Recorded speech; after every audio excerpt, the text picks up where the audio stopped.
اب ایک دعا کرنی ہے آپ سب نے ہاتھ کھڑے کر کے کہ اللہ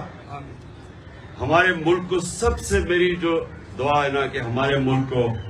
حقیقی طور پہ آزادی دے. ہمارے ملک کو ہمارے جو عوام ہے کوئی بھی پاکستان میں ہمارا جو پاکستانی ہے جو مرضی اس چاہے وہ مسیح برادری کا ہے چاہے وہ سکھ ہے چاہے وہ ہندو ہے جو بھی ہے کوئی بھی ہماری پاکستان کی زمین پہ بھوکا نہ سوئے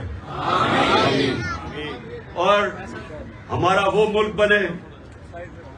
جو کہ ایک بڑا عظیم ذہن تھا علامہ اقبال اور عظیم لیڈر تھا جس قائد اعظم جنہوں نے جدوجہد کی وہ ملک بنے جو دنیا میں جدھر پاکستان ہرا پاسپورٹ لے کے جائے دنیا اس کی عزت کرے اور آخر میں ہمارا وہ ملک بنے جو باہر سے لوگ پاکستان میں نوکریاں ڈھونڈنے آئے.